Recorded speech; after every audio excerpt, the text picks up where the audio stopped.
Eh bien bonjour à toutes et à tous. Alors aujourd'hui je vous fais une petite vidéo sur les chargeurs de MP7. Alors je pense que nombre d'entre vous ont eu ce souci, hein. Donc on parle bien des chargeurs de MP7 Tokyo Marui GBBR. Donc il y a une fuite ici au niveau du talon. Alors pas forcément au niveau de la valve. Moi j'ai eu le souci plusieurs fois sur le talon ici. Puisqu'en fait, alors je sais pas si vous allez bien voir. Alors attendez, je vais essayer de vous montrer ça. En fait, le talon, ici, là, tout le tour, il n'y a pas de vis, en fait. Il est tout simplement maintenu par deux goupilles qui viennent juste, en fait, mettre en pression le talon et le joint se trouve à l'intérieur. Et en fait, le joint fuit à ce niveau-là. Alors, du coup, j'ai le souci sur ce chargeur, hein. Pourtant, c'est un chargeur qui est relativement neuf, hein, bon, neuf, enfin, quelques, quelques traces d'usure, mais bon, sans plus. Il a dû faire, allez, on va dire une vingtaine de parties. Mais voilà, il n'a pas d'autres soucis majeurs. Alors du coup je vais vous montrer, je vais le remplir en gaz et je vais vous montrer un petit peu ce que ça donne. Alors du coup donc je suis allé chercher du gaz AB Predator, hein, donc c'est celui que j'utilise donc en été, hein, le vert, le rouge je l'utilise en hiver. Donc on va faire le test, vous allez voir. Ah, on va pas avoir besoin d'en mettre beaucoup. Hop, attendez, j'espère qu'on va bien voir. Et regardez. Voilà, en fait de toute façon j'ai même pas besoin de le mettre. Bah, attendez, je sais pas si le focus va se faire. Mais enfin voilà, il y a tout qui sort. Le chargeur est gelé, regardez si j'appuie. Si j'appuie, il n'y a rien qui sort. En fait, tout le gaz part dans le vide. Alors, du coup, pour le démontage, c'est relativement simple. Vous voyez, bon, vous avez vos goupilles. Il suffit juste de repérer le côté en fait où il faut pousser sur la goupille. Alors, moi j'utilise tout simplement mon petit tournevis. Vous voyez, j'ai mis une tête pas trop grande, histoire que ça puisse rentrer à l'intérieur des goupilles.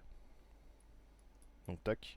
Donc, vous avez juste à pousser, tac, un bon coup. Faites pareil pour la deuxième, si elle veut bien. Alors, attendez, hop, voilà. Donc là, du coup, les deux goupilles ressortent derrière. Donc vous pouvez, hop, les tirer. Et on peut faire la même chose pour la deuxième, si elle veut bien aussi. Et là, voilà. Alors, gardez bien votre main sur le talon du chargeur, vous allez comprendre pourquoi. Donc on va le sortir. Donc vous tirez doucement. Parce qu'en fait, vous avez, euh, vous avez tout le ressort là qui est en tension, puis qui va se détendre un petit peu. Voilà. Il va faire des choses bizarres. Donc vous inquiétez pas, vous le retirez tout simplement ici, là, hop. Bon, le chargeur, du coup, on peut le mettre de côté, on n'en a plus besoin. Et du coup, voilà, on se retrouve avec le talon de notre chargeur. Et en fait, c'est à ce niveau-là que ça fuit. Vous voyez, il y a une espèce de joint. C'est un joint torique, hein, qui a tout le tour. Et en fait, alors est-ce que c'est un défaut de qualité venant de Marui? Est-ce que ces joints-là, au bout d'un moment, bah en fait, c'est pas terrible et puis ça s'use très vite. Et puis au final, ça se met à fuir. Voilà. Donc il se peut que vos chargeurs, bah, peut-être qu'ils vont faire un an, 2 ans sans fuir. Ou alors il se peut aussi qu'ils fassent quelques parties et qu'ils se mettent à fuir. Bon, dans tous les cas, ça n'empêche pas de faire une fiabilisation, hein, et de l'améliorer. Vous allez voir, c'est rien à changer. Alors du coup, on va retirer le joint. Alors soit vous prenez un petit outil, on peut prendre un... Voilà, moi j'ai un petit tournevis qui traîne à côté. On peut, tac, le retirer doucement. Voilà. Donc ça s'enlève tout seul, hein. Donc vous voyez, hein, c'est un joint torique classique. Bon, pourtant celui-ci n'était pas spécialement abîmé, mais bon, peut-être qu'il y avait un défaut là tout autour. Rien de, rien de bien méchant. Donc on va le mettre de côté. On va prendre alors un petit sopalin, hop, que j'ai juste à côté aussi. Et on va juste venir enlever un petit peu tous les déchets, nettoyer tout ça. Alors du coup, pour le remplacement, c'est très simple. Moi j'ai commandé des joints toriques sur Amazon. Alors j'ai dû payer ça 6-7 euros, pas plus, hein. Vraiment des choses très très basiques. Hop. Donc là le but ça va être de choisir la bonne taille. Donc il faut pas prendre trop épais. Genre cela, on pourrait se dire bon ça va, mais en fait non pas du tout, hein, c'est beaucoup beaucoup trop large. Alors oui ça rentre parfaitement dedans tout ça, mais non, n'essayez pas, ça sert à rien. Moi ce que je vous conseille, c'est justement de prendre des beaucoup plus petits. Alors pas des comme ça. Bon, vous vous doutez bien que là c'est bien trop fin et que le gaz va passer tout autour. Mais par contre ceux-là ils sont pas mal. Des petits comme ça, hein, qui sont un petit peu boudinés quand même, qui sont un petit peu plus boudinés du coup que ceux d'origine. Alors je sais pas si ça va spécialement bien se voir. Ouais, on le voit un petit peu à la caméra, mais bon, sans plus. Et du coup, bah ceux-là ils tiennent bien. Et en plus de ça, on peut bien tirer dessus. Donc il n'y a pas de souci. Donc on va venir les insérer en fait tout autour là du chargeur. Vous voyez, il y a une espèce de. Comment on pourrait appeler ça, bah, il y a une fente en fait tout autour. On va venir y glisser le joint. Donc allez, c'est parti. Tac. Bon, je vous conseille déjà d'installer de côté, sans le déchirer évidemment. Bon, normalement c'est relativement résistant, hein. Hop, voilà. Et là, votre joint, il vient se caler tout autour. Voilà, sans souci. Juste, ce qu'on va faire, on va venir mettre un petit peu l'imbibé d'huile silicone. Déjà pour que ça glisse mieux, et puis pour un petit peu entretenir le joint aussi. Alors, moi j'ai ma petite huile GHK, qui sert à entretenir mes GBBR, donc ça fera très bien l'affaire. Et on va venir en mettre un petit peu sur le joint. Alors faut faire attention à pas non plus trop en mettre. On s'est mis plein les doigts, mais bon, c'est pas grave. Voilà, alors excusez-moi, vous voyez pas grand chose, ça va bien faire le focus. Tac, voilà. On en met bien tout autour. Et on va pouvoir venir remettre ça dans le chargeur. Alors, du coup, pour la remise en place. Donc moi, ce que je fais déjà, c'est que le ressort, je prends un petit tournevis. Vous voyez, je viens le tirer ici.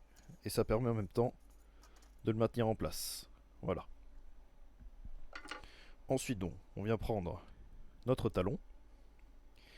Et on va venir l'insérer comme ceci. À l'intérieur. Alors, il se peut que ça force en fonction du joint que vous avez choisi. C'est normal. Hein, c'est que du coup l'étanchéité est un peu meilleure. Donc là, une fois que vous êtes bien en place, hop, on appuie un bon coup. Hop, voilà. Et alors là, pour venir remettre les goupilles, alors que je me trompe pas de sens, les goupilles. Ok. Donc de ce côté-ci. Donc on vient prendre notre première goupille, on vient l'insérer tout en maintenant la pression sur le talon du chargeur. Hop. Du coup, on vient faire la même chose ici. Et avec un petit outil, moi j'y vais avec le talon de mon tournevis. Hop. Alors, du coup, voilà. Donc mes goupilles sont bien remises en place. Donc là, normalement, c'est pas trop mal. Notre talon est bien recollé. Bon, s'il y a un petit espace, ne vous inquiétez pas, c'est normal. En fonction de la grosseur de votre joint, il se peut que ça dépasse un petit peu. Alors, on va juste venir enlever l'excédent d'huile silicone. Ça a toujours tendance à couler un petit peu.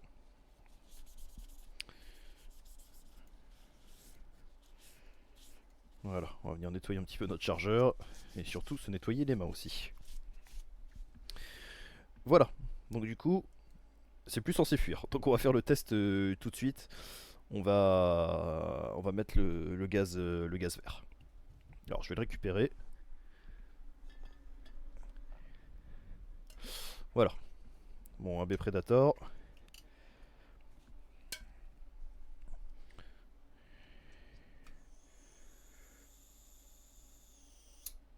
Donc là voilà, vous voyez ça c'est bien rempli, enfin on a bien entendu le petit pchit à la fin, c'est à dire qu'on est bien sous pression. Et là quand on appuie... Attendez, je vais vous enlever le fond blanc. Voilà, je pense que vous avez vu que ça fonctionne parfaitement. Alors, du coup pour vous prouver que ça fonctionne pas trop mal, on va quand même faire un petit test de tir. Alors, juste pour être sûr, hein, donc il n'y a aucune bille engagé.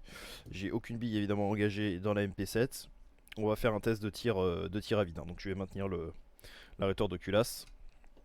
Donc je vais faire le plein en gaz. Hop. Voilà, bon, ça sert à rien d'en mettre 36 000 dans tous les cas. Hop, on est plein. Alors, on va venir insérer notre chargeur.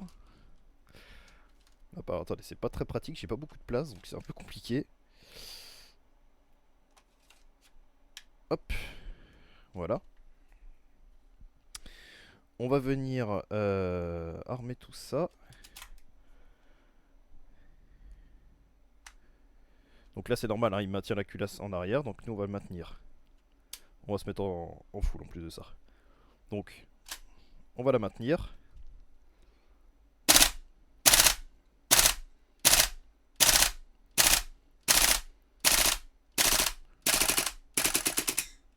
Voilà, puis là on n'a plus de gaz évidemment. Donc voilà, là ça fonctionne parfaitement. C'est du Tokyo Marui, hein, comme d'hab.